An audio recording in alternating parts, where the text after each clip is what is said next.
Jean-Pierre Chevènement, ancien ministre et président d'honneur de la Fondation Res Publica. Monsieur le ministre, je vous remercie d'avoir répondu à l'invitation de notre commission d'enquête et d'être venu aujourd'hui pour partager avec vous votre expérience, votre connaissance du fonctionnement de l'État, des relations internationales et aussi votre longue et riche carrière politique qui a commencé, rappelons-le, au début des années 1970, à l'époque, un monde polarisé entre, évidemment, la sphère des États-Unis et la sphère de l'Union soviétique. Votre parcours personnel, votre parcours d'homme engagé, votre parcours intellectuel, votre parcours militant est marqué par la défense de la souveraineté nationale, la souveraineté populaire, on peut le dire, une résistance, de manière générale, aux différents intérêts, aux différentes doctrines qui peuvent influencer les peuples et les nations.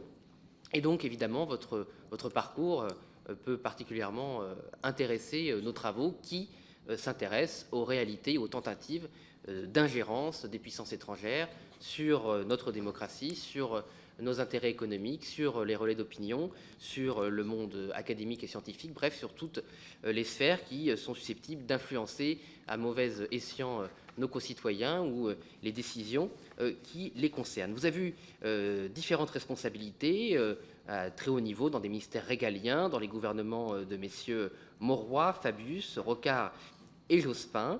Vous avez été aussi, et c'est aussi ce qui a conduit à la demande d'audition de ce jour, de 2012 à 2021, représentant spécial de la France pour la Russie. Et justement, notre commission, suite à un certain nombre d'autres témoignages, souhaiterait avoir des précisions sur cette fonction, fonction qui, vous nous direz si c'est lié d'ailleurs, aurait pu aboutir au fait que vous avez été distingué par le Vladimir Poutine lui-même en 2017 par la plus haute distinction du pays, mais vous aurez l'occasion, j'en suis sûr, de revenir sur cet épisode. Cette audition est retransmise en direct sur le site de l'Assemblée nationale.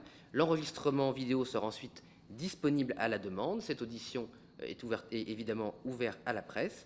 Je vous propose, Monsieur le ministre, que vous puissiez prendre la parole pour une intervention liminaire d'une quinzaine de minutes pour faire le point sur les réflexions que vous inspire cette commission, votre vision de ces tentatives et de ces réalités d'ingérence. Puis nous poursuivrons nos échanges par les questions de votre serviteur, par les questions de Madame la rapporteure Constance Le Grip et par les questions des commissaires présents. Monsieur le ministre, je vous rappelle qu'au titre de l'article 6 de l'ordonnance du 17 novembre 1958 relative au fonctionnement des assemblées parlementaires, les personnes auditionnées par notre commission d'enquête doivent prêter serment de dire toute la vérité, rien que la vérité, dire la vérité, pardon, toute la vérité, rien que la vérité. Aussi, Monsieur le ministre, je vous invite à lever la main droite et à dire « Je le jure ». Je vous remercie et vous avez la parole, Monsieur le ministre, pour une quinzaine de minutes. Merci, Monsieur le Président, Madame la rapporteuse, Mesdames, Messieurs les parlementaires. C'est bien volontiers que je me suis rendu à votre invitation pour éclairer les travaux de votre commission sur les deux points que vous m'avez soumis.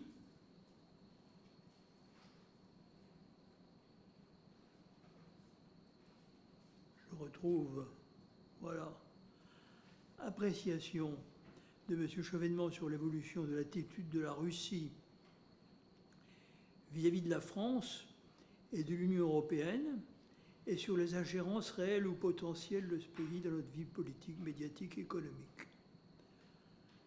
Et en second lieu, retour sur l'activité de M. Chevènement en tant que représentant spécial de la France pour la Russie, 2012-2021. En réalité, j'ai cessé mes déplacements en 2020 pour des raisons de santé, mais également parce que la relation était très difficile étant donné l'épidémie de Covid entre la Russie et l'Europe. Sur le premier point, je vais essayer d'être synthétique. La chute de l'URSS est à coup sûr un événement tout à fait considérable, aussi considérable au XXe siècle qu'avait été le surgissement de l'Union soviétique en 1922. Sa chute en 1991 clôt ce qu'on pourrait appeler le siècle soviétique. J'ai connu d'assez près un certain nombre de dirigeants, comme M. Gorbatchev par exemple. Dans la dernière partie de la vie de l'Union soviétique, il était venu à Paris en 1985. Je me suis rendu moi-même comme ministre de la Défense à son invitation en URSS en 1989. Donc j'ai pu voir ce qu'était l'état de l'URSS dans les dernières années de sa vie. Ensuite, la chute de l'Union soviétique a introduit une ère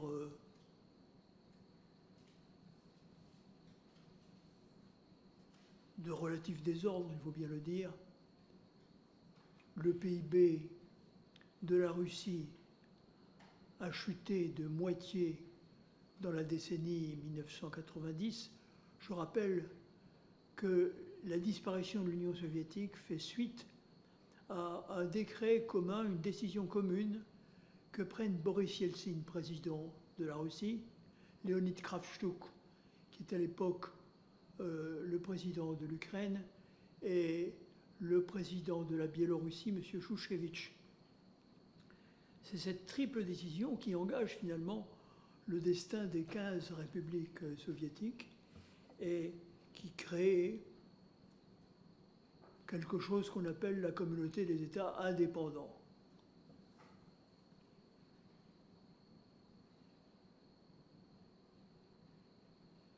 La décennie 90 se clôt dans un relatif chaos. Le rouble est dévalué. Le président Yeltsin nomme à la suite plusieurs premiers ministres dont il n'est pas content puisqu'il s'en sépare. Et il fait appel en 1999 à un inconnu, Vladimir Poutine, qui, l'année suivante, va être élu président suite à la démission de Boris Yeltsin pour l'an 2000. C'est le cadeau que Boris Yeltsin fait, si je puis dire, à la Russie. Et les relations avec la France et l'Europe, à l'époque, sont plutôt cordiales. Il faut prendre conscience que, à cette époque, un certain nombre de responsables de l'économie russe se sont appropriés des richesses considérables dans le domaine minéral, dans le domaine industriel. On a assisté à la naissance de ce qu'on a appelé par la suite les oligarques.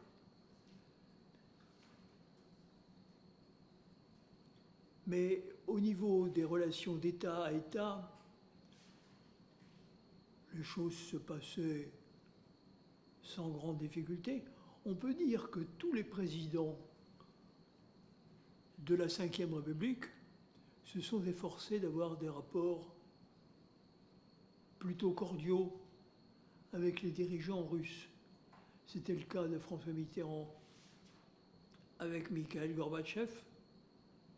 Ce fut le cas de Jacques Chirac, son successeur, avec Boris Yeltsin, puis ensuite Vladimir Poutine. Ce fut le cas de, quoi qu'on ait pu en dire, de M. Sarkozy avec M. Poutine, puisqu'ils ont réussi à se mettre d'accord sur un dossier difficile qui était celui de la Géorgie, sur lequel je reviendrai tout à l'heure. Et comme je vous le montrerai tout à l'heure, François Hollande est quand même à l'origine d'une initiative très constructive, qui est la négociation en format de Normandie, c'est-à-dire avec la Russie, l'Ukraine, la France et l'Allemagne, dès lors que les affaires se corsaient, si je puis dire, sur le dossier ukrainien. J'y reviendrai dans un instant. Mais les relations avec François Hollande, que j'ai accompagné à Moscou en février 2013, puis celle d'Emmanuel Macron, qui a reçu Vladimir Poutine dès le mois de mai 2017 à Versailles, et qui lui a rendu visite en 2018, puis à plusieurs autres reprises par la suite, me chargeant, comme d'ailleurs son prédécesseur, d'entretenir la relation avec les dirigeants russes, et j'ai été à ce titre porteur de lettres du président de la République au président de la Russie, pour essayer de circonscrire un conflit qui pouvait devenir grave, qui était le conflit ukrainien, qui a éclaté en, on peut dire, 2013-2014. En fait, qui avait des antécédents plus anciens. Mais je vais conclure sur cette première partie, puisque vous m'avez demandé de faire une sorte de fresque de ce qu'était la relation entre la France et la Russie. On peut dire que dans les premières années 2000, je commence avec Poutine, c'était les premières années 2000, ces relations sont excellentes. Poutine offre aux Américains, alors ça dépasse la France, ça concerne tout l'Occident et même la communauté internationale, Poutine offre des bases en Asie centrale contre le régime des talibans. Et les choses ne s'obscurcissent, si je puis dire, que très progressivement. 2003, il y a l'affaire irakienne, mais ça dépasse la relation avec la Russie, puisque la France et l'Allemagne sont également opposées à l'invasion de l'Irak par les États-Unis. Pour moi, les choses commencent à se gâter avec ce qu'on a appelé la révolution orange en Ukraine, en 2003-2004. Mais cette révolution n'est que passagère et on voit que Vladimir Poutine exprime de profondes inquiétudes lors d'une intervention qu'il fait à la conférence sur la sécurité de Munich, la Wehrkunde. En 2007, il y a une intervention de Vladimir Poutine qui met en garde les Occidentaux contre le fait que la frontière de l'OTAN se rapproche dangereusement de la Russie. Et il est vrai que l'élargissement, qui est un élément très important dans la relation entre l'Europe et la Russie, intervient dans ces années-là. La Pologne est admise dans l'OTAN, mais plus encore les pays baltes, puis la Roumanie, de sorte que 9 des anciens pays satellites, qu'on va appeler les PECO, pays de l'Est, pays de l'Europe centrale et orientale, adhèrent à l'OTAN, et que naturellement, pour les Russes, ce n'est pas vu d'un très bon œil. Les choses se corsent quand, au sommet de Bucarest, au sommet de l'OTAN de Bucarest, il est promis, à une date qui n'est pas précisée, mais il est promis aussi bien à l'Ukraine qu'à la Géorgie, une adhésion à l'OTAN. La réaction des Russes est assez vive, mais la France et l'Allemagne interviennent comme modérateurs, si je puis dire, puisque la date n'est pas précisée. C'est un processus qui est mis en marche, mais on ne précise pas son échéance. Mais pour moi, les choses se gâtent vraiment, et le moment tournant est à peu près celui-ci. Le discours de Poutine à la Wehrkunde. En 2008, Medvedev devient président de la Russie Et il propose un pacte de sécurité collective, un accord de défense à l'échelle européenne, qui, à ma connaissance, n'a été discuté nulle part au niveau occidental. Tout ça se passe en 2008. Alors j'en viens à l'Europe proprement dite. On ne peut pas dire que l'Europe a une relation suivie avec la Russie, sauf qu'avec l'élargissement,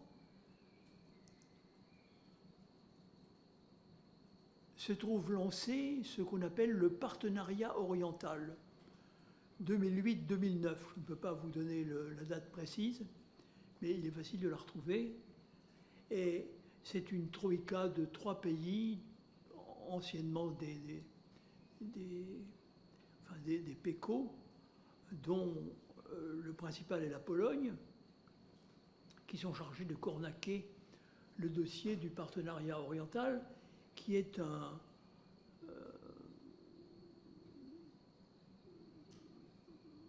une politique visant à créer des liens plus étroits avec 6 pays, qui étaient, si je me souviens bien, l'Ukraine, la Géorgie, l'Arménie, l'Azerbaïdjan, la Moldavie, la Biélorussie. Pas la Russie. Mais tous les autres y étaient, et des négociations se sont engagées. C'était évidemment l'Ukraine qui était le gros morceau, parce que l'Ukraine est un pays de 45 millions d'habitants, et l'Ukraine avait un système de libre-échange, on peut dire, avec la Russie. Il y avait une assez forte intégration de l'économie russe et de l'économie ukrainienne. Et le partenariat oriental a poussé à ce que des relations commerciales plus étroites puissent s'établir entre l'Union européenne et l'Ukraine.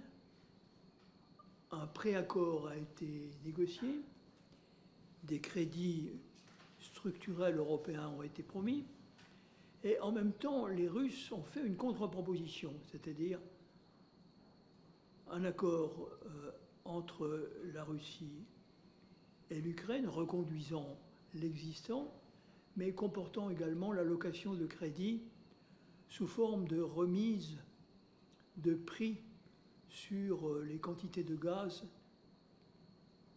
que la Russie livrait à l'Ukraine.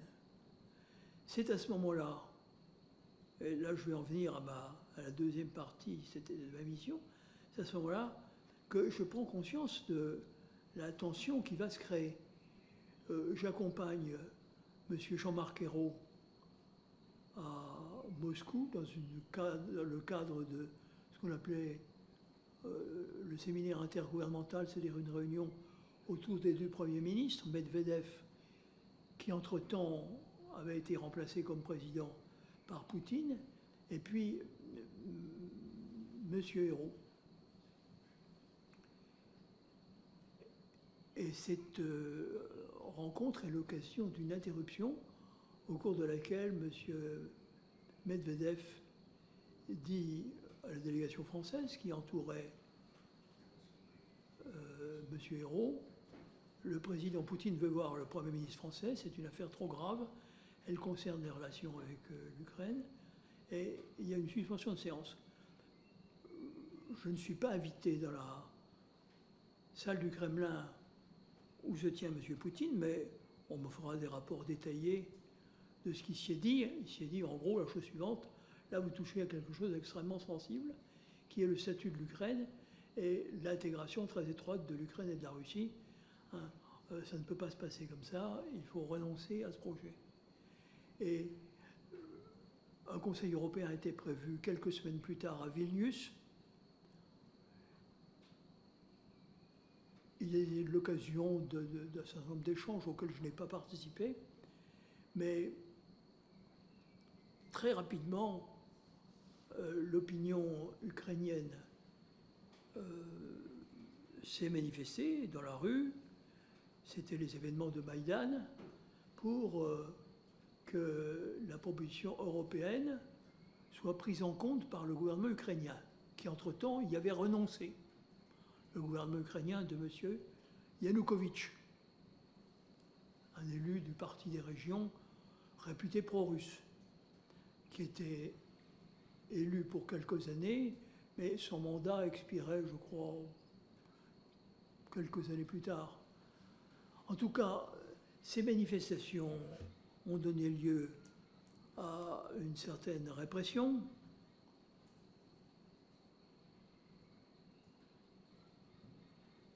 Les 3 ministres des Affaires étrangères de la France, de l'Allemagne, de la Pologne ont cherché une solution de compromis. Un accord a été passé tard dans la soirée. Ils ont repris l'avion le lendemain matin et la Rada, c'est-à-dire l'Assemblée nationale ukrainienne, a rejeté cet accord. Le président Yanukovych a dû prendre la fuite. Après que son cortège a été pris à partie à Donetsk, où il était en déplacement. Donc les choses ont commencé à se corser et des incidents ont éclaté en Ukraine, de l'Est et du Sud, en particulier à Odessa.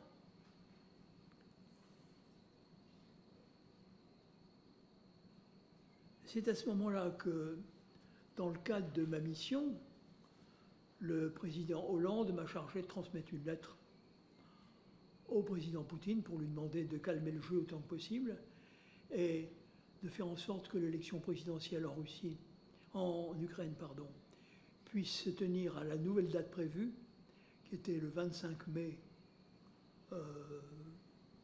2014. Et il m'a sollicité pour remettre cette lettre au président Poutine, que j'ai donc vu longuement, 2h40. Ça a donné lieu à un échange de vues très nourri, mais je dois dire qu'à ce moment-là, ça se situe en avril, le 5 avril 2014, à ce moment-là, rien n'autorise encore à laisser voir une dégradation de la situation. C'est pendant le cours de l'été. Alors il y a quand même l'annexion de la Crimée, que les Russes appellent le rattachement, et qu'ils fondent sur le fait que la Crimée est russe depuis la fin du XVIIIe siècle jusqu'en 1954, je crois, date à laquelle elle est rattachée par Khrouchtchev à l'Ukraine. Donc, il y a ce premier élément. Un deuxième élément très important aussi, c'est l'avion hollandais qui est abattu au-dessus de l'Ukraine, vraisemblablement par un missile manipulé par les éléments rattachistes russes. Toujours est-il que s'ensuit un train de sanctions qui gâte évidemment considérablement l'atmosphère, mais grâce au format de Normandie qui a été mis sur pied à l'occasion du 6 juin 2014, le format de Normandie a permis l'élaboration des accords de Kiev, de Minsk. Et il y en a eu 2 à l'été 2014, car les troupes ukrainiennes avaient reçu mandat du nouveau président Porochenko d'intervenir pour ramener l'ordre légal en Ukraine du Sud, mais ils se sont heurtés aux éléments rattachistes, principalement dans les oblasts de Louhansk et de Donetsk. Et l'offensive de l'armée ukrainienne n'a pas été couronnée de succès. Les éléments rattachistes russes l'ont emporté et un premier accord de Minsk a été signé. très rapidement, il a été remis en cause par la partie ukrainienne, qui ne voulait pas entendre parler de leur contenu. Une deuxième offensive a eu lieu, même résultat, l'armée ukrainienne est en défaite, deuxième accord de Minsk, en février 2015. Et ces accords, en gros, prévoyaient un régime de décentralisation poussée pour les oblasts de Donetsk et de Luhansk, et un système de, je dirais, de police locale dans ces oblasts, c'est-à-dire ces circonscriptions, en même temps que l'octroi de droits culturels, éducatifs, en particulier l'enseignement du russe, qui avait été suspendu par la Rada en février 2014. Donc ces accords n'ont jamais pu être appliqués, malgré les tentatives permanentes de la France, et même de l'Allemagne, je veux dire, pour que la partie ukrainienne renonce à inverser les termes de l'accord. Les Ukrainiens voulaient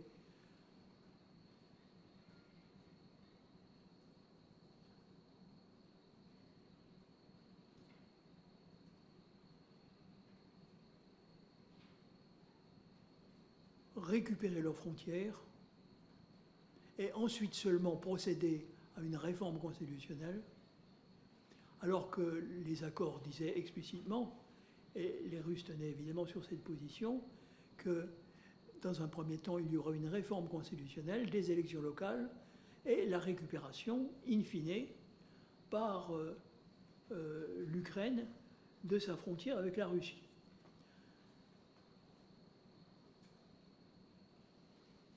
Le président Macron, élu en 2017, a voulu relancer cette affaire. Il m'a chargé de plusieurs missions en Russie auprès du président Poutine. Et on a cru pouvoir avancer beaucoup plus en 2018-2019. Vous vous souvenez certainement de la visite du président Poutine à Brégançon. Mais les choses se sont un peu perdues dans les sables avec l'épidémie de Covid. Et puis, il faut bien le dire, la résistance de la partie ukrainienne, y compris de M. Zelensky, quand il a été élu comme président de l'Ukraine pour succéder au président Poroshenko. Le président Zelensky a fait observer que les accords de Minsk ne mentionnaient pas le sort de la Crimée et considérait qu'ils étaient faits pour ne pas être appliqués. Alors, je ne veux pas rentrer dans les intentions des différentes parties prenantes, mais ma mission s'achève en 2020 pour des raisons que j'ai déjà évoquées. Je reprends un contact en 2021 avec la partie allemande pour voir ce qu'il est possible de faire au niveau franco-allemand. Mais tout ça se perdra dans les sables et vous connaissez l'issue finale, c'est-à-dire l'invasion de l'Ukraine par la Russie en février 2022. Donc, je vous ai fait une description qui répond à votre souhait. Comment est-ce que s'organisent les relations entre la France et la Russie, l'Europe et la Russie? Comment les choses se dégradent très fortement à partir de 2013-2014? Et comment, malgré les relances fréquentes de la part des présidents français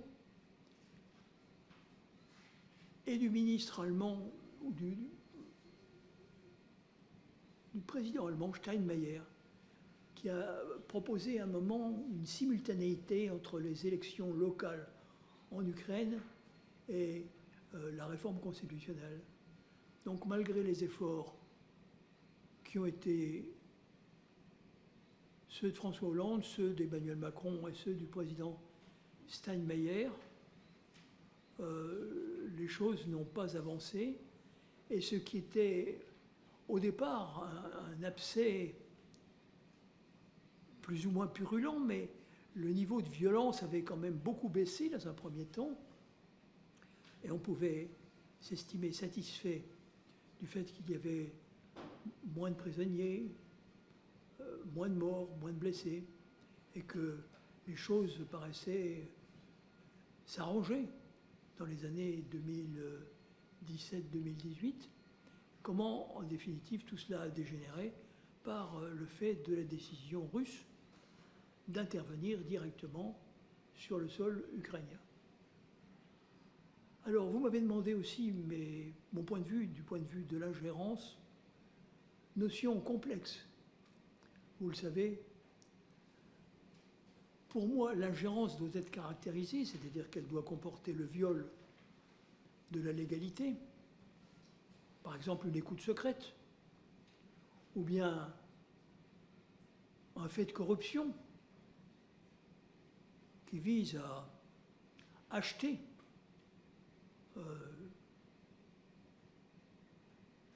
la partie adverse. En tout cas, pour ma part, je n'ai connaissance d'aucun fait de ce genre. Je suis prêt à répondre à toutes vos questions.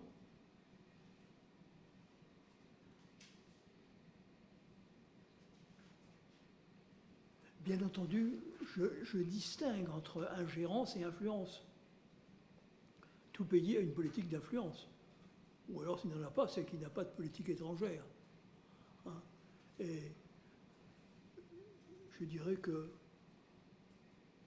à côté de la Russie, il y a beaucoup d'autres pays plus puissants, mieux organisés, plus riches, qui ne reculent pas devant l'utilisation d'un certain nombre de moyens. Mais je ne développe pas ce point qui est largement connu. Vous avez évoqué l'ordre de l'amitié qui m'a été attribué par la partie russe à l'été 2017. J'ai été saisi par le Quai d'Orsay, qui m'a dit voilà, l'ordre de l'amitié vous est attribué. Elle ne l'était pas qu'à moi. C'est la plus haute distinction accordée à des étrangers par la Russie. Elle l'était à des hommes politiques portugais, espagnols, bulgares, kazakhs, et même, semble-t-il, à des officiers britanniques qui s'étaient illustrés pendant la Deuxième Guerre mondiale. Donc, c'était une distinction que je n'ai pas acceptée spontanément, puisque je me suis enquis auprès des plus hautes autorités de l'État de savoir si je pouvais accepter la remise de cette distinction. J'ai été vivement encouragé. D'ailleurs, la lettre de mission qui suit du ministère des étrangères fait allusion comme un fait positif au fait que j'ai été rendu récipiendaire de cette distinction. Donc, je n'ai pas cru devoir refuser. J'ai pensé que c'était l'intérêt de la France d'avoir de bonnes relations avec les autorités russes, de façon à faire avancer nos affaires dans d'innombrables domaines que je n'ai pas évoqués, parce que je ne peux pas le faire. Je pourrais vous parler des questions économiques, des questions culturelles. Je pourrais évoquer la libération de tel ou tel personnage indûment emprisonné, ou de marins ukrainiens qui avaient été arrêtés en mer d'Azov. Enfin, le nombre de mes interventions est considérable.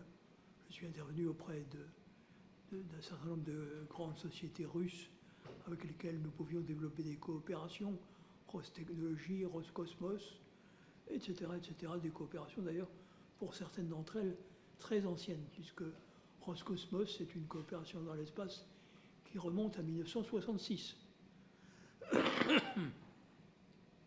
Voilà, j'espère vous avoir éclairé, Monsieur le Président, Madame la rapporteuse, Messieurs les parlementaires, et je me tiens prêt à répondre à vos questions. Je vous remercie, Monsieur le Ministre, pour cet exposé et ces explications. J'aimerais revenir sur votre connaissance et votre expérience des relations entre la France et la Russie et leur évolution dans le temps, dans le point de vue des ingérences. Est-ce que vous avez indiqué, si j'ai bien noté, que vous n'aviez pas noté de faits d'ingérence tels que vous les avez définis, à savoir, si j'ai bien compris, un fait délictueux, contraire à la légalité ou qui pourrait être l'objet d'une corruption. Néanmoins, si vous n'avez pas relevé d'actes de ce type, est-ce que vous avez noté dans votre connaissance des relations entre la France ou la Russie, ou la connaissance ou ce qu'on pouvait vous en rapporter? J'imagine que dans le cadre de vos fonctions, mais aussi de votre intérêt personnel de votre fondation, vous êtes en contact aussi avec un certain nombre d'experts sur un certain nombre de sujets. La Fondation Res Publica est reconnue, d'ailleurs je crois qu'elle est reconnue publiquement pour la qualité de ses travaux. Est-ce que parallèlement donc, aux faits délictueux d'ingérence dont vous auriez personnellement connaissance, vous avez quand même observé un changement dans l'attitude de la Russie, le développement d'un certain nombre d'actes hostiles par voie numérique, le développement d'un certain nombre de circuits d'influence ou pas économiques. Voilà. Est-ce que vous pourriez peut-être élargir peut-être votre analyse de l'évolution du risque ou de la réalité d'ingérence de la Russie vers la France? Je ne peux pas répondre à des questions qui, pour moi, ne débouchent pas sur des faits concrets que je pourrais rapporter. J'ai été plusieurs fois invité en Union soviétique comme ministre de la Défense, par exemple, mais comme ministre de la Recherche.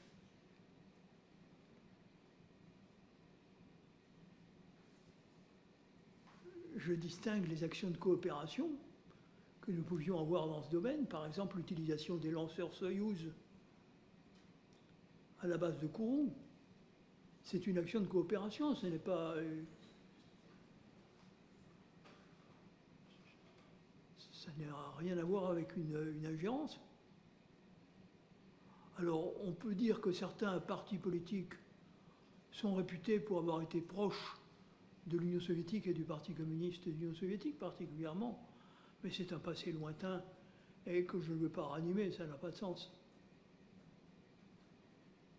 J'ai vu qu'on avait interrogé, que vous aviez interrogé M. Mariani sur le dialogue franco-russe, c'est-à-dire une association nombreuse, mais dépourvue de toute audience réelle, et qui tenait une ou deux fois l'an une réunion consacrée à une thématique très générale.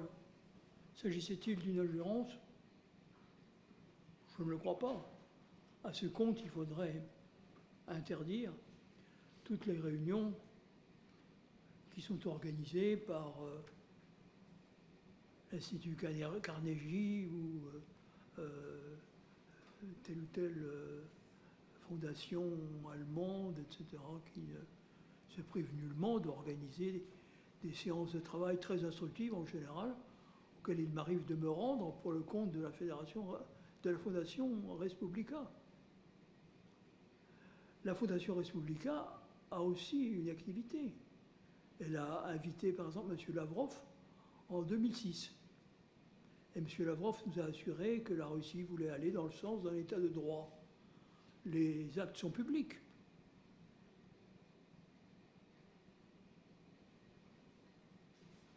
Je vous remercie, Monsieur le Ministre. Est-ce que dans le cadre de vos fonctions, notamment vos fonctions officielles de représentation de l'État français, est-ce que les services de renseignement, le Quai d'Orsay, a pu vous indiquer un certain nombre de bonnes pratiques pour vous prémunir peut-être de risques d'espionnage de la part des Russes quand vous vous rendiez dans ce pays, sur vos téléphones, sur vos matériels informatiques? Et peut-être dans ce cadre-là, est-ce que les services ou l'État français vous a, nos institutions vous ont peut-être prévenu d'un changement d'attitude ou d'une plus grande vigilance à avoir envers la Russie, parce que les outils, le mode d'intervention de la Russie ou du régime russe ou de proxy du régime russe auraient pu évoluer sur la longue période sur laquelle vous avez travaillé avec la Russie et le régime russe. Mais bien entendu, Monsieur le Président, les services du Quai d'Orsay se sont tenus étroitement en liaison avec moi, comme j'en avais moi-même reçu la consigne. Et ma mission a été encadrée par 2 lettres de mission. L'une de 2012, signée par Laurent Fabius, l'autre de 2017, signée par Jean-Yves Le Drian. C'est en particulier, je lis le 2e paragraphe, l'exercice des fonctions de représentant spécial pour la Russie depuis 2012 vous a permis de nouer des relations fructueuses avec des personnalités des sphères dirigeantes comme de la société civile russe et de soutenir le dialogue franco-russe sur plusieurs dossiers stratégiques. En témoigne la décision du président de la Fédération de Russie de vous décerner l'ordre de l'amitié, la plus haute distinction pouvant être attribuée à l'étranger en reconnaissance de son action en faveur du rapprochement des sociétés et des cultures. Vous voyez que si le Quai d'Orsay intervenait auprès de moi, ce n'était pas pour me décourager, c'était au contraire pour,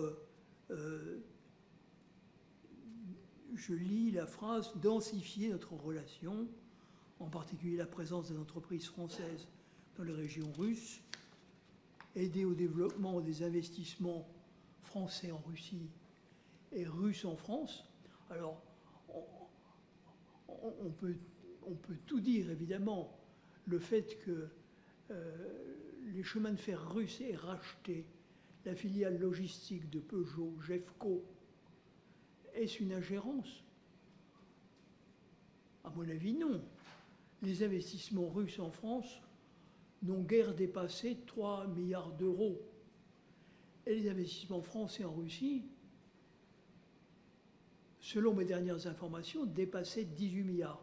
Alors sans doute c'est moins parce qu'il y a un phénomène de désinvestissement des entreprises françaises par rapport aux implantations que vous avez réalisées en Russie.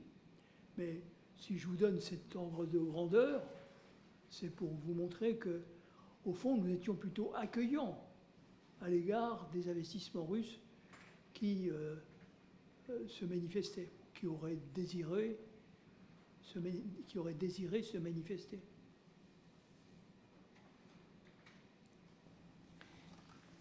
Merci, Monsieur le ministre.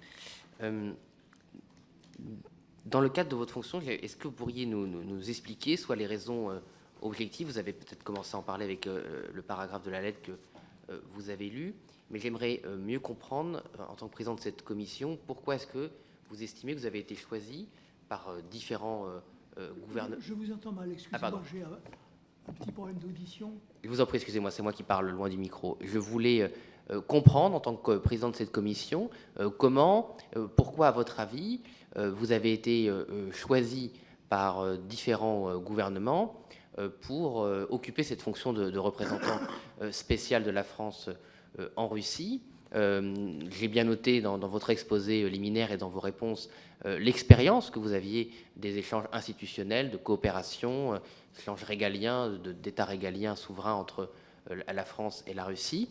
Mais au-delà de cette expérience, j'imagine que d'autres ministres qui ont pu occuper des fonctions semblables aux vôtres, même si peu ont occupé plusieurs ministères comme vous, il est vrai.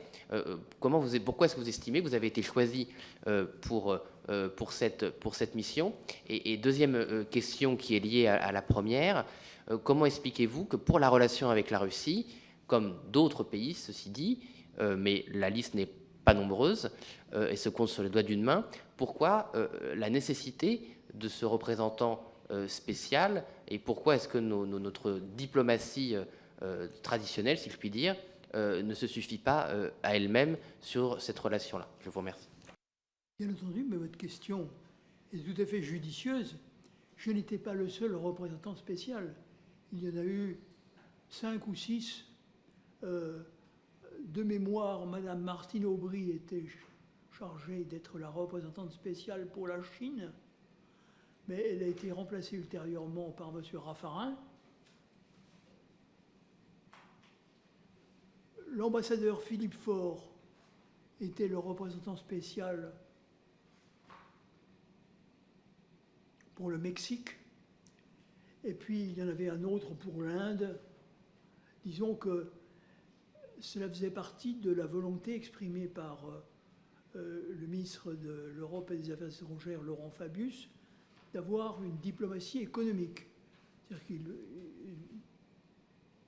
mettait l'accent sur l'aspect économique, relations industrielles, et souhaitait des ministres qui s'investissent, enfin des ministres, des gens ayant occupé des fonctions de rang ministériel en général, qui s'investissent dans le suivi des affaires. J'avais la réputation de connaître un peu la Russie, je m'y étais rendu, comme je vous l'ai dit, à plusieurs reprises. Et il est apparu au président Hollande que c'était un bon choix que de me pressentir pour cette relation qui, en 2012, ne comportait aucun caractère sulfureux. Les choses se sont gâtées, comme je vous l'ai expliqué, en 2013 et 2014, 2015 et les années suivantes. Donc, il se trouve que, me trouvant dans ces fonctions, j'ai été amené à intervenir pour la mise sur pied du format de Normandie, pour le suivi des accords de Minsk, toute chose qui n'était pas du tout prévue à l'origine.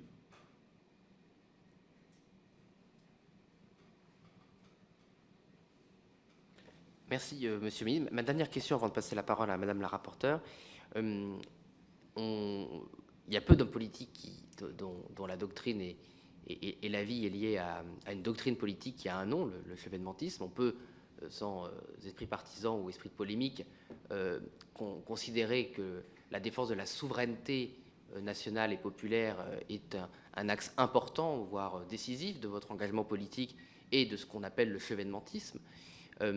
Est-ce que dans le cadre de vos fonctions ou auparavant, vous n'avez pas été alerté par les risques de dépendance créés entre les différents pays européens et la Russie sur des sujets importants que vous connaissez bien, comme l'énergie, en tant qu'ancien représentant du territoire de Belfort, maire, député, sénateur, vous connaissez parfaitement les enjeux énergétiques, notamment par votre connaissance d'Alstom et de General Electric, et notamment la conception de turbines à gaz. Donc vous connaissez bien le marché gazier. Est-ce que dans le cadre, une fois de plus, de votre engagement politique ou de vos fonctions de représentant spécial de la France en Russie, est-ce que vous avez été alerté ou est-ce que vous avez alerté les autorités sur le risque de dépendance stratégique créé par l'aggravation de la dépendance du continent envers le gaz russe, la construction d'ailleurs, en grande partie au moment où vous étiez représentant spécial, de 2 grands gazoducs entre l'Allemagne et la Russie, mais d'autres contrats aussi énergétiques importants, de l'affirmation, vous l'avez dit, d'un certain nombre d'investissements économiques de la France en Russie, dans des entreprises où l'État est représenté comme Renault. Est-ce que vous avez, donc, pour revenir à ma question, est-ce que vous avez été alerté ou alerté sur cette aggravation de la dépendance qui peut rendre les mesures de rétorsion que nous voulons faire souverainement, plus compliquées du fait de cette dépendance? Merci, Monsieur le Président. Il y a 2 questions que vous me posez. La première sur Alstom. Il est évident que comme député de Belfort, du territoire de Belfort depuis 1973, j'ai un intérêt particulier pour cette entreprise qui a été longtemps la principale entreprise du territoire de Belfort et qui a une activité assez diversifiée, une partie d'ailleurs est redevenue américaine, c'est la partie turbine à gaz, mais les turbines Arabelle qui vont avec les réacteurs nucléaires étaient restées sous contrôle français jusqu'à la vente d'Alstom à General Electric, sur laquelle d'ailleurs les autorités françaises sont revenues, puisque EDF est en train de racheter ce compartiment, disant que ces turbines Arabelle, qui sont des équipements considérables, qui représentent plusieurs centaines de millions d'euros chacun, il était intéressant pour la France de les vendre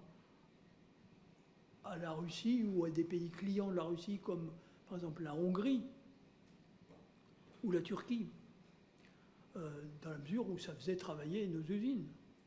Et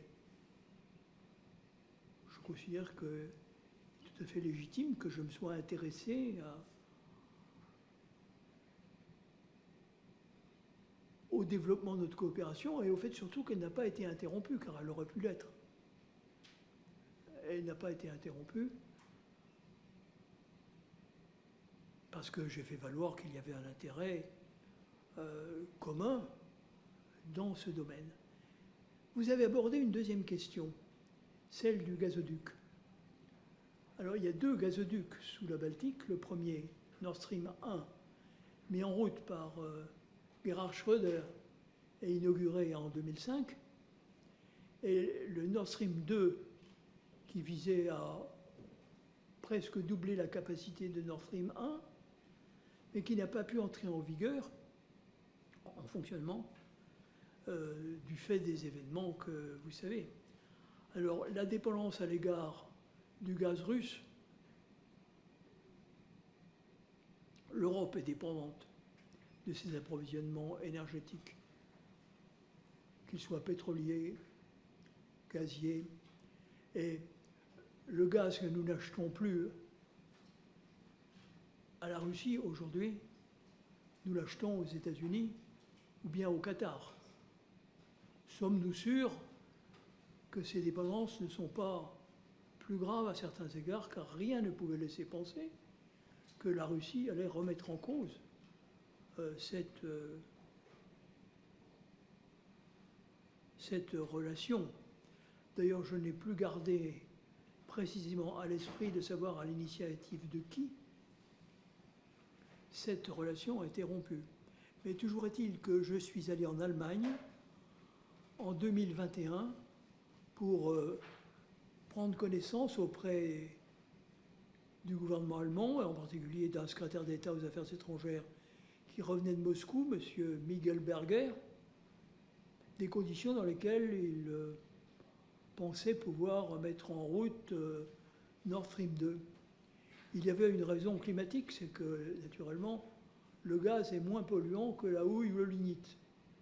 Donc c'était un aspect intéressant. Et comme les Allemands, à l'époque, nous cherchaient plutôt sur le nucléaire, j'avais proposé qu'ils nous laissent tranquilles sur le nucléaire et sur le mix énergétique, et que nous le laissions faire ce qu'ils estimaient devoir être fait du point de vue de leur intérêt national dans le domaine de leur approvisionnement énergétique extérieur. Comme vous savez, l'Allemagne est sortie du nucléaire et aujourd'hui vit avec des énergies renouvelables mais intermittentes. C'est-à-dire qu'elle doit compenser chaque fois que le soleil ne brille plus ou que le vent tombe, qu'elle doit compenser par des énergies fossiles ou des énergies nucléaires dont elle ne veut pas. Donc c'est un problème. Et j'ai essayé de voir quelle pouvait être la solution. J'ai tout de suite été dépassé par l'emballement qui s'est manifesté, puisque le gazoduc Nord Stream 2 a été saboté. Par qui, je ne sais pas, je ne veux pas le savoir d'ailleurs. Mais cette relation qui était intéressante.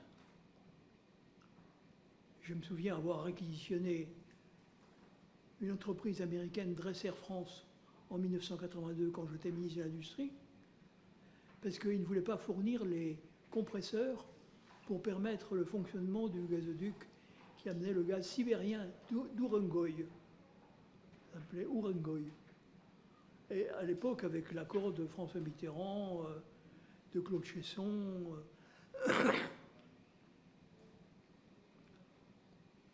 comme quoi ce qui est vérité d'un jour et erreur le lendemain. Merci, Monsieur le Ministre. Je laisse la parole à Madame la rapporteure.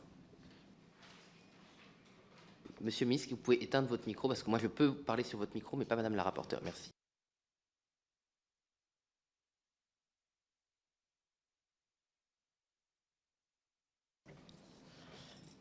Merci, Monsieur le Président.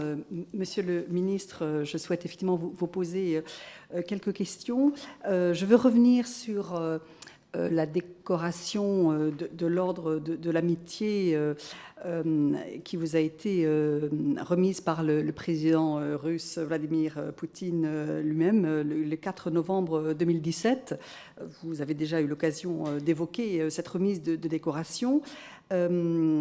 À l'occasion de cette remise de décoration, Vladimir Poutine aurait déclaré, j'ouvre les guillemets, « Votre attitude sincère et cordiale envers la Russie s'exprime par des actions concrètes ». Je ferme les guillemets. Est-ce que vous pourriez revenir devant cette commission d'enquête sur les actions concrètes dont il est fait état, auxquelles Vladimir Poutine fait allusion ?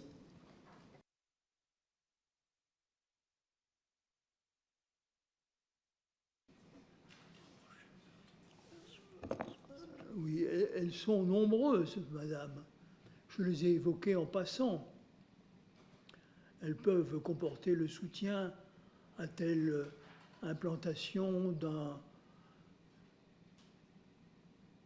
d'une firme comme Auchan, par exemple, ou bien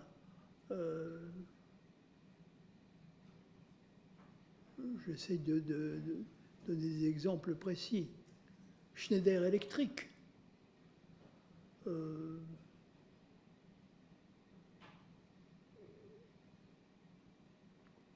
Ou permettre la libération de telles personnes à nos yeux injustement détenues. Je pense à Oleg Sentsov.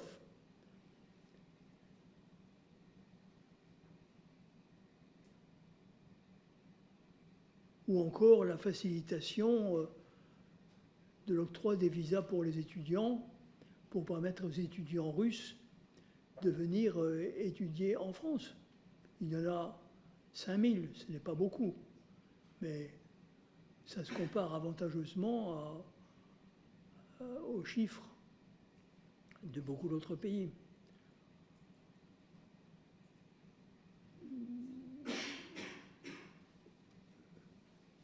Si vous voulez, je peux vous donner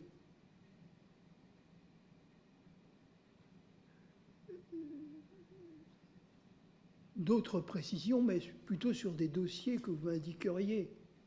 Parce qu'il y a peu de dossiers sur lesquels je n'ai pas été actif, à vrai dire. J'ai été très actif et pour mettre de l'huile dans les rouages, c'est très très important. Quand j'étais reçu par un ministre russe, l'ambassadeur m'accompagnait. C'était l'occasion pour lui d'avoir un contact avec les autorités du pays. Contact qu'il n'avait pas naturellement, dans certains cas. Ou bien, j'ai évoqué Rosatom, Roscosmos, Rostechnologie, d'autres grands groupes russes avec lesquels nous avons travaillé, des joint ventures. Disons que les exportations de la France, j'essaye de vous donner un chiffre juste. Quand j'ai pris mes fonctions, c'était 7 milliards. Mais ce n'est pas rien, 7 milliards.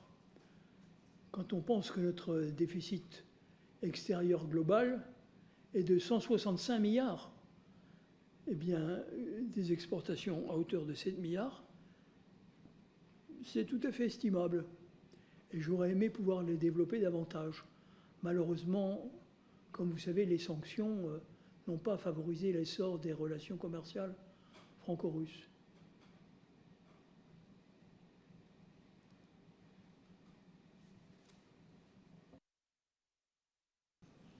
Les sanctions commerciales, les premières, effectivement, qui sont venues très précisément, il faut remettre les choses dans un calendrier, après l'annexion internationalement reconnue comme illégale de la Crimée par la Russie en 2014.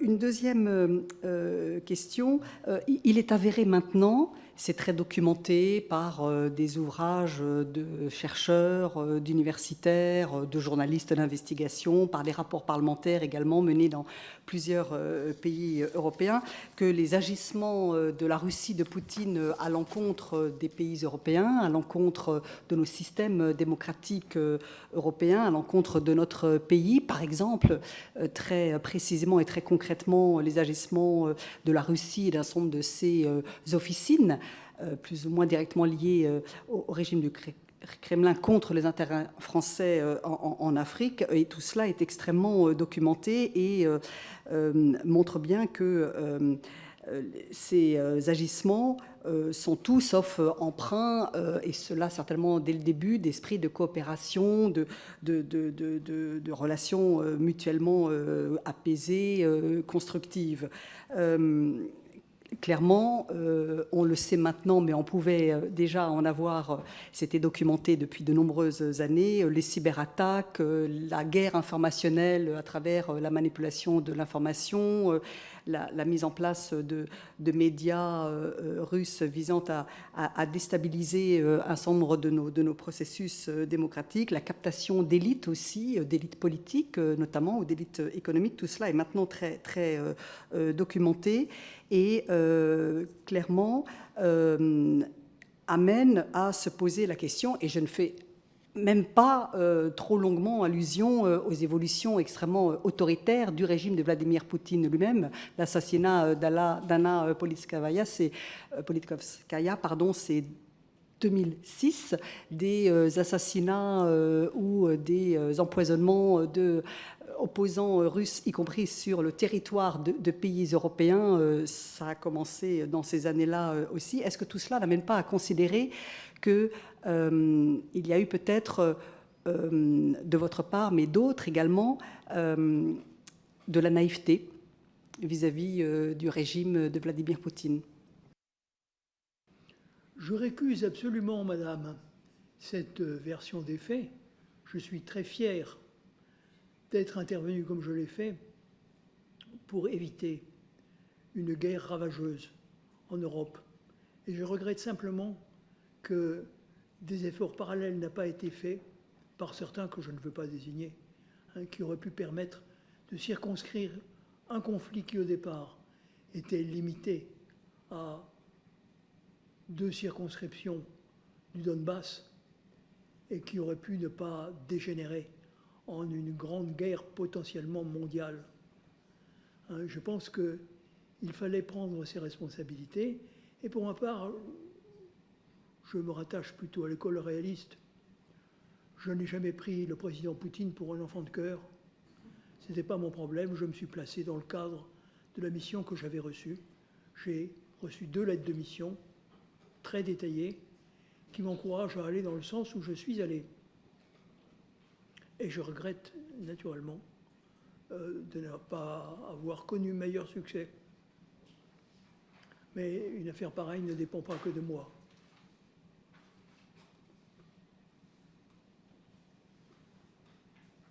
Monsieur le ministre, votre micro, merci. Madame merci. Oui, dernière question. Si je vous comprends, vous signeriez à nouveau l'équivalent de la tribune que vous avez signée il y a quelques années, je crois que c'était après le Brexit, avec un certain nombre de journalistes et d'intellectuels français, je crois Jacques Sapir, Michel Onfray, Natacha Polony, quelques économistes. Une tribune parue dans Challenge qui appelait à refonder l'Europe. Une tribune dans Challenge, et dans laquelle vous avez, avec d'autres, clairement appelé à fonder une nouvelle Europe, et notamment sur le plan, je dirais, de la capacité stratégique de ce que pourrait être cette nouvelle Europe, à ce qu'elle renoue un dialogue avec la Russie, pays européen indispensable pour l'établissement d'une sécurité dont toutes nos nations ont besoin, et définir des politiques ambitieuses et cohérentes de co-développement vis-à-vis de l'Afrique et du Moyen-Orient. cet appel à une nouvelle Europe qui renouerait le dialogue avec la Russie, vous pourriez être appelé à le renouveler? Je crois que le contexte est évidemment tout à fait différent. Nous sommes non pas en état de guerre, mais enfin en état de conflit avec la Russie sur l'Ukraine. Nos intérêts sont nettement divergents. Je me place dans la ligne qui est celle du gouvernement. Et s'agissant d'une vision à plus long terme, mais alors là, il faut ne pas confondre les échelles de temps. Il y a des temporalités différentes. Je pense que ça a toujours été une erreur de vouloir rejeter la Russie vers l'Asie, de la tenir à bout de gaffe et de ne pas chercher à l'associer au destin européen sous une forme qui peut être variable. De Gaulle parlait de l'entente, de la coopération, l'entente, j'oublie la formule. C'était une formule de 1966. Vous l'avez tous à l'esprit, je pense. En tout cas, c'était le point de vue de Gaulle, c'était le point de vue de Mitterrand quand il a proposé la création d'une confédération européenne en 1989, si je me souviens bien, qui incluait la Russie.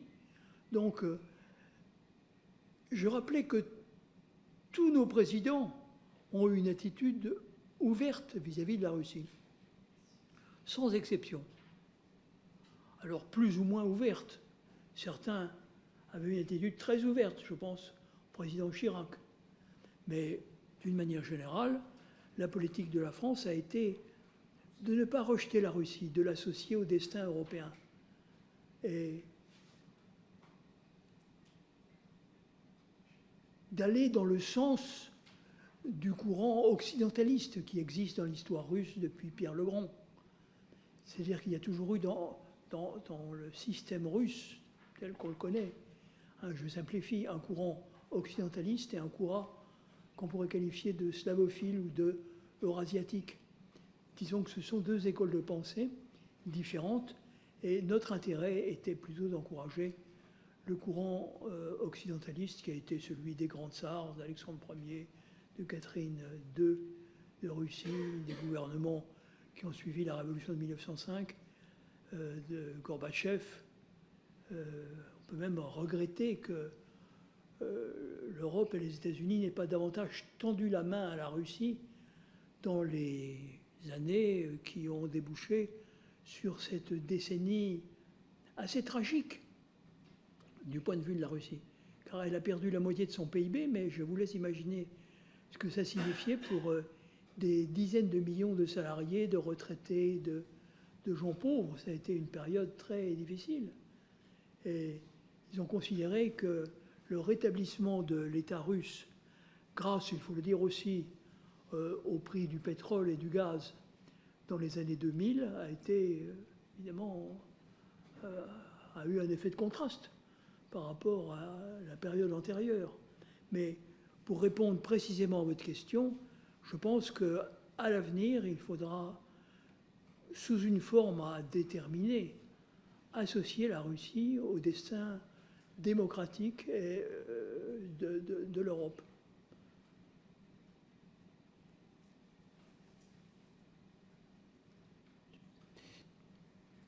Avant de passer la parole au commissaire, Monsieur Mille, j'estime que vous n'avez pas, il me semble, répondu à la première question de Madame la rapporteure. Je me permets de la reformuler.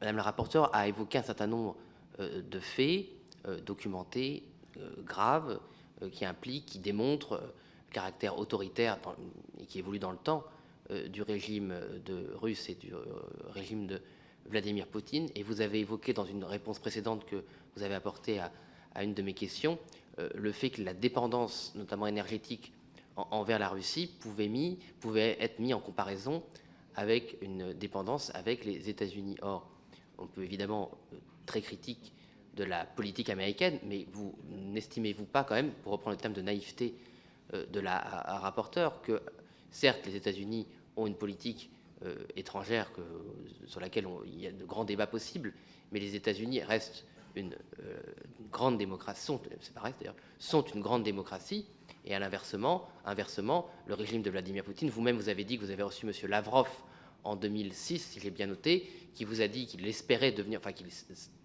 voulait aller vers un état de droit, reconnaissant donc que même en 2006, il reconnaissait ne pas en être un. Or, peut-on quand même estimer, même si vous réclamez de la réelle politique, qu'on peut mettre pas un signe d'égalité, mais qu'en tout cas une dépendance, puisque c'est quand même l'objet aussi de cette commission, qu'une dépendance de la démocratie de la République française envers une nation alliée démocratique comme les États-Unis n'est quand même pas la même chose que d'être dépendant d'un régime autoritaire, même si celui-ci a pu évoluer dans le temps et qu'il ne faut pas réécrire le présent, voir les événements passés qu'à l'aune du présent. Évidemment, on ne peut pas toujours tout deviner. Mais quand même, j'aimerais revenir sur la question que Madame la rapporteure a posée sur quand même la nature différente du régime russe par rapport à d'autres pays alliés, même s'il y a évidemment une concurrence forte avec les États-Unis, comme les États-Unis d'Amérique. C'est une évidence, Monsieur le Président, que je ne me croyais pas obligé de souligner, tant elle va de soi dans tous les esprits. Les États-Unis sont une grande démocratie, et si on fait un bilan, si je puis dire, il y a 3 démocraties qui ont joué un rôle très important. Ce sont les États-Unis, la Grande-Bretagne et la France, qui ont ouvert la voie à une évolution démocratique que d'autres pays, heureusement, ont empruntée. On ne peut malheureusement pas en dire autant de la Russie ces dernières années. C'est profondément regrettable, mais il faut le constater, il faut être réaliste. Il faut voir que la Russie est un État autoritaire, l'a toujours été, et pour des raisons qui tiennent à sa vastitude, 11 fuseaux horaires, 17 millions de kilomètres carrés, son climat rigoureux, la diversité des nationalités qui le peuplent, plus de 100 nationalités. Donc, il faut admettre que la Russie n'est pas un pays comme les autres. Et que bien loin d'aller dans le sens où il déclarait vouloir aller il y a une quinzaine ou une vingtaine d'années, ou même une dizaine d'années, la Russie s'est engagée sur une voie funeste, avec l'agression gravissime commise contre l'Ukraine et contre les principes dont la Russie elle-même, enfin l'URSS à l'époque, était signataire et garante, les principes de la Charte des Nations Unies.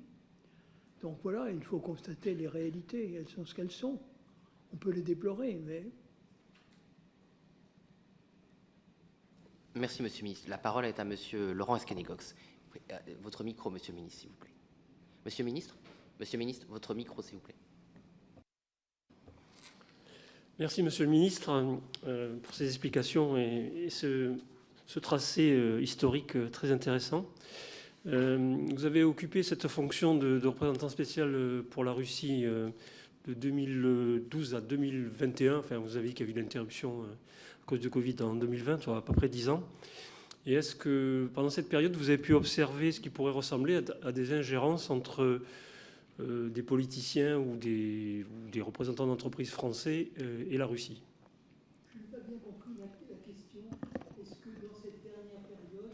Dans toute la période, en fait, où vous étiez le représentant spécial, est-ce que vous avez pu constater des ingérences ou des compromissions, comme on pourrait dire, entre des politiciens français, voire des responsables d'entreprise et la Russie?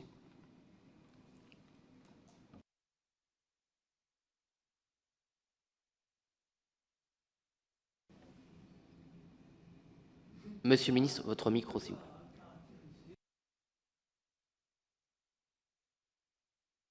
Excusez-moi, Monsieur le Ministre, pardonnez-moi. Est-ce que vous pouvez allumer votre micro, s'il vous plaît? Je vous remercie.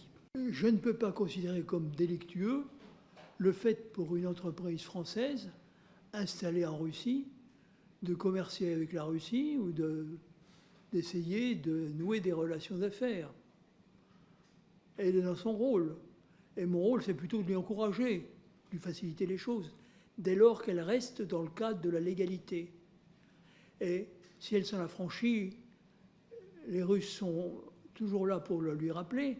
Et c'est souvent moi qui devais intervenir, par exemple pour l'entreprise Delpal, pour obtenir la libération de ces dirigeants qui avaient été injustement emprisonnés.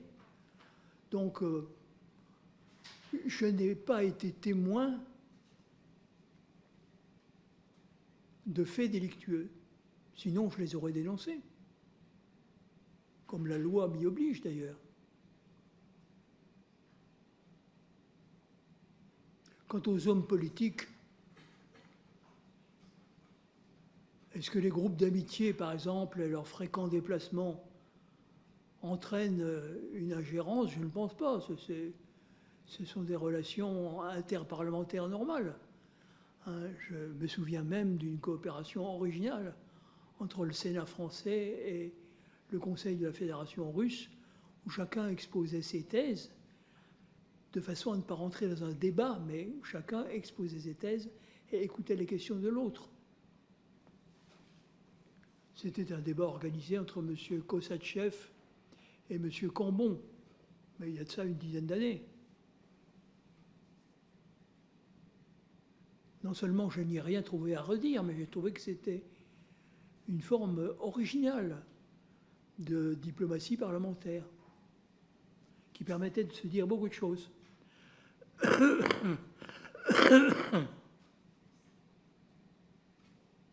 Merci, monsieur le ministre. Vous pouvez, votre micro, monsieur Esquenégox, a une autre question. Je vous remercie.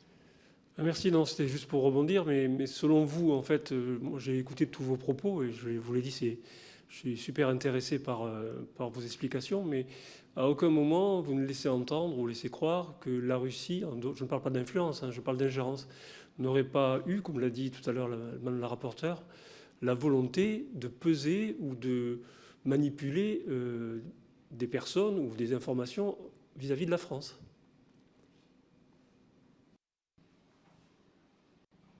Le contraire m'étonnerait. Le contraire m'étonnerait. Il est clair que les agissements d'un groupe comme Wagner en Afrique sont des agissements qui ne sont pas seulement contraires aux intérêts de la France, parce qu'en réalité, ce sont des agissements qui résultent d'accords passés avec des gouvernements putschistes, généralement illégitimes à nos yeux, avec lesquels nous ne coopérions qu'avec réticence, et qui en général nous ont demandé de cesser les actions de coopération anti-djihadistes que nous menions à leur côté. Je pense au Mali, au Burkina Faso. Mais les accords que les gouvernements du Burkina et du Mali ont passés avec les autorités russes et avec certains groupes que j'hésite à qualifier, parce qu'un groupe comme Wagner ne me paraît même pas être une formation légale.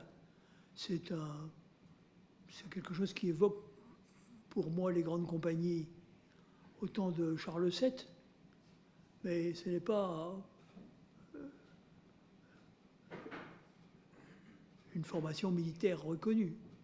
Donc il est clair que dans ces pays, nous sommes en présence d'une attitude profondément inamicale.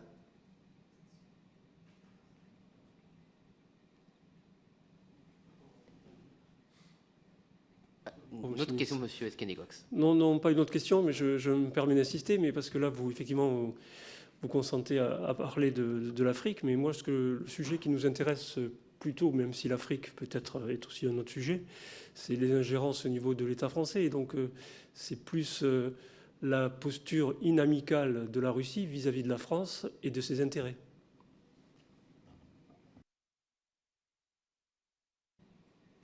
Alors, on peut considérer que le contentieux entre la France et la Russie est maintenant suffisamment lourd pour que je n'ai pas à développer.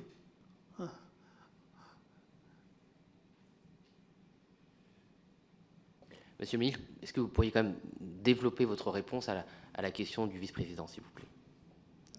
À la question que M. Esquenégox, à la relance que M. Esquenégox vient de vous faire, Est-ce que vous pourriez développer néanmoins votre réponse?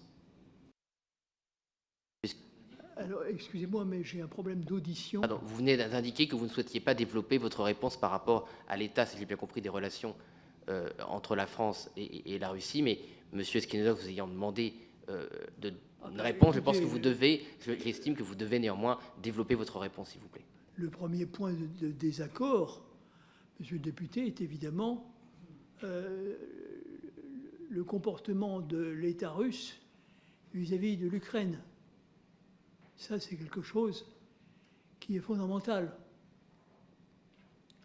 Non seulement nous ne pourrons pas l'approuver, mais nous le désapprouvons, nous le condamnons, nous le combattons.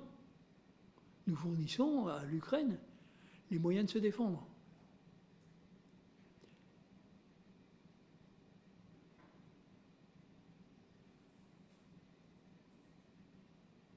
C'est quand même le premier grief qui me vient à l'esprit quand j'évoque le contentieux entre la France et la Russie.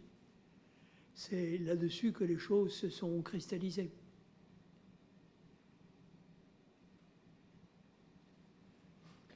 Merci, Monsieur le ministre. Madame Clapeau, pour une...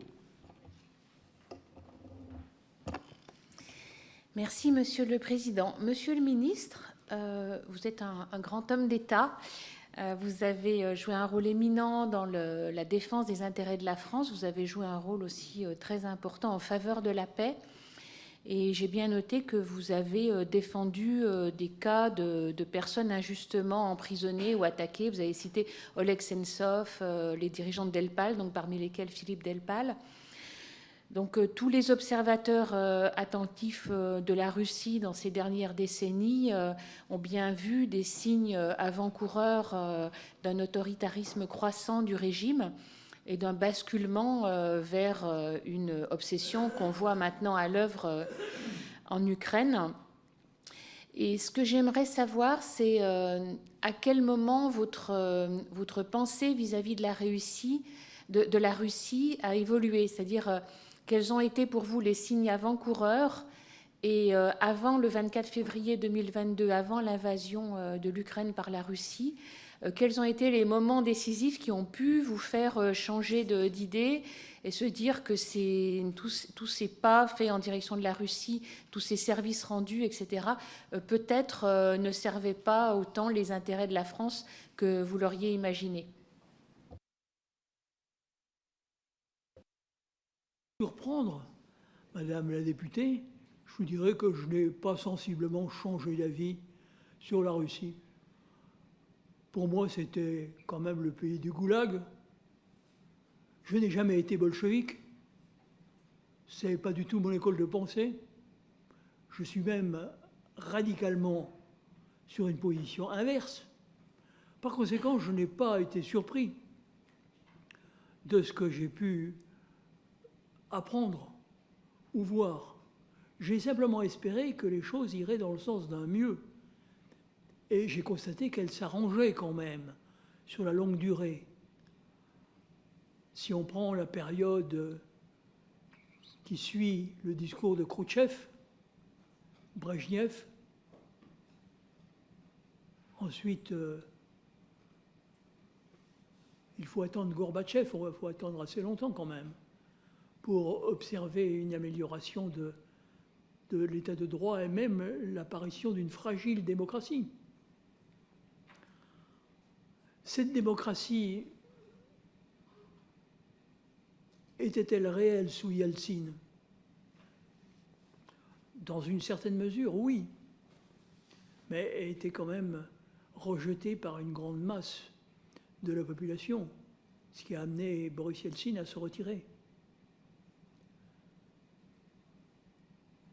Et s'agissant de Vladimir Poutine, je persiste à penser que jusque dans les années 2013-2014, on pouvait avoir le sentiment que les choses pourraient s'arranger. Il y a eu ce tournant que j'ai évoqué du discours de la Wehrkunde en 2007. Mais les choses se sont vraiment dégradées quand, par exemple, une institution comme Mémorial a été suspendue.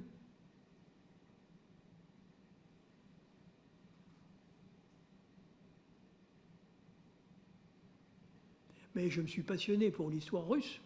Elle est passionnante d'ailleurs.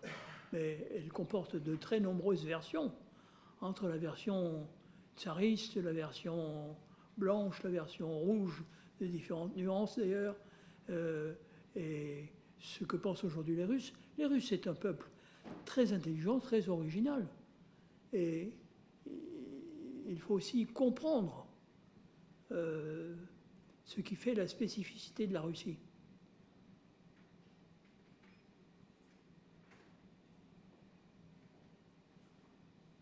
Pour mieux favoriser les facteurs de démocratisation qui existent et existeront, j'en suis sûr, à l'avenir. Je ne suis pas du tout désespéré pour l'avenir de la Russie. La Russie existera encore dans 10 ans, 15 ans, 20 ans. Et qu'est-ce qu'on mettrait entre la Chine et l'Europe, hein? Donc la Russie, elle existera. Le problème, c'est d'avoir une politique qui lui permette de prendre sa place dans l'équilibre européen et mondial, et de prendre une place qui serve les intérêts et le développement de la démocratie. Ce n'est pas joué, hein.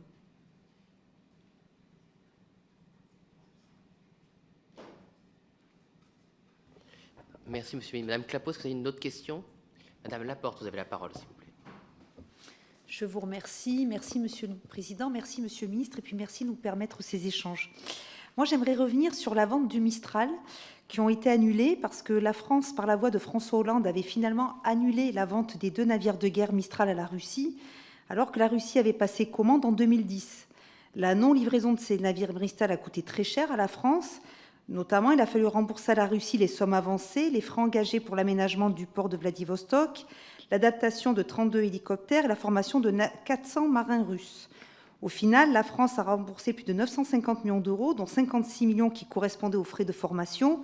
Puis, en finalité, l'Égypte s'est finalement portée acquéreur, puis en plus a par la suite acheté une partie des aménagements directement à la Russie.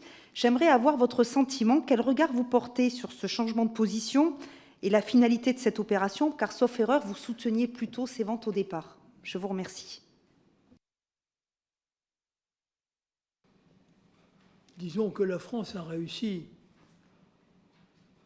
à s'en sortir positivement, comme vous l'avez rappelé, grâce à l'Égypte, qui a repris ces 2 bâtiments Mistral qui peuvent servir de porte-hélicoptères, mais aussi de navire hôpital, de transport de troupes, qui peuvent servir pour l'évacuation de populations civiles. D'ailleurs, c'était comme cela que nous l'envisagions. Et au départ, ces Mistral devaient être envoyés à Vladivostok. Alors, qu'est-ce qui peut se passer dans cette région du monde, l'Extrême-Orient russe? Difficile de le savoir. Mais normalement, ces Mistral ont été rattachés à la flotte d'Extrême-Orient. Je ne suis pas intervenu sur ce dossier, donc je ne peux pas vous en dire plus.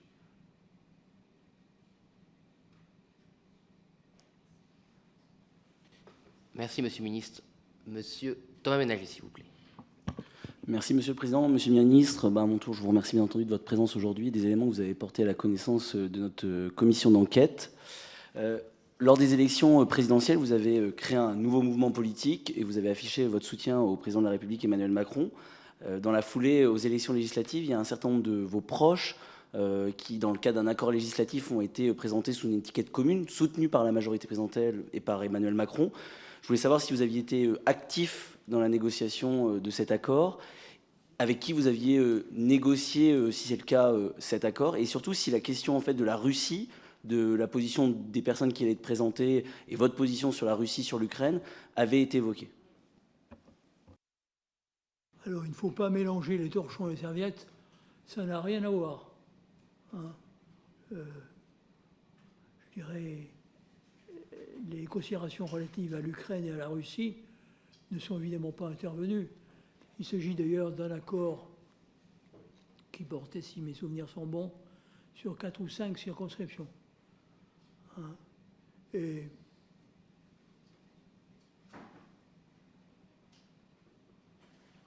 les candidats ou candidates n'ont pas modifié substantiellement leur discours à cette occasion. Ils n'ont d'ailleurs pas été élus, à l'exception d'une députée, Madame Follest, dans, je ne sais plus quel département, le Val d'Oise peut-être. Hein.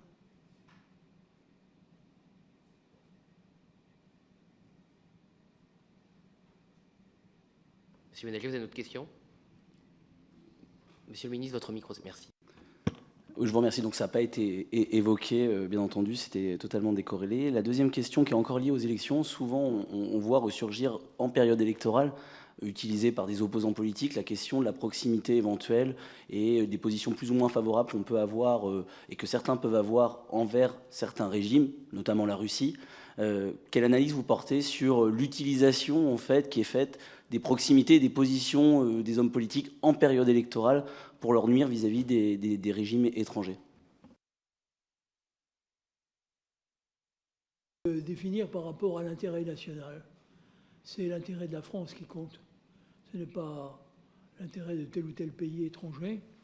Si bien disposés que nous puissions être à son égard, nous pouvons avoir des relations amicales, celle d'un allié fiable avec les États-Unis, ça ne fait pas pour autant de nous un satellite. Hein, il faut distinguer le fait d'être allié et le fait de ne pas être vassal, de ne pas être aligné, comme dit mon ami Hubert Védrine. Eh bien, je pense que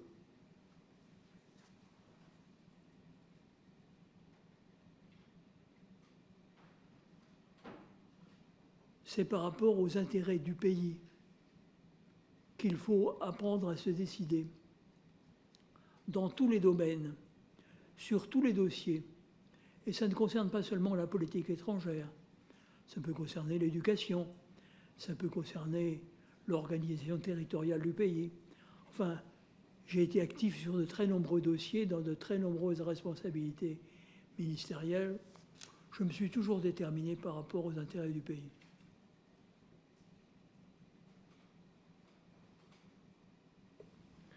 Merci, Monsieur le ministre. Monsieur Ménager, vous avez une autre question? Non, je vous remercie beaucoup, Monsieur le ministre. Donc, si je comprends bien, vous considérez qu'en fait, on peut avoir des liens d'amitié, bien entendu, avec des pays, avoir des positions favorables pour des échanges, pour des partenariats, mais que l'utilisation que certains peuvent en tirer de ces liens d'amitié en période électorale, pour vous, n'ont pas lieu d'être, puisqu'on peut, bien entendu, avoir des liens d'amitié sans être un vassal et sans être soumis à une éventuelle ingérence ou influence étrangère. C'est bien ce que je comprends. Que je viens d'exprimer, Monsieur le député. On peut avoir des relations amicales, mais ces relations amicales ne doivent pas aller jusqu'à l'inféodation. Je vous remercie. Est-ce que, Monsieur le commissaire, Madame la commissaire, est-ce que vous avez d'autres questions? Non. Écoutez, Madame la rapporteure, vous n'avez pas tout de suite. Écoutez, Monsieur le ministre, je vous remercie pour votre venue, pour les réponses que vous avez apportées à notre commission, pour le temps que vous nous avez accordé. Nous retrouvons pour la deuxième audition l'après-midi où nous auditionnerons M. Fillon, ancien Premier ministre. Monsieur le ministre, je vous remercie encore une fois et la séance est suspendue.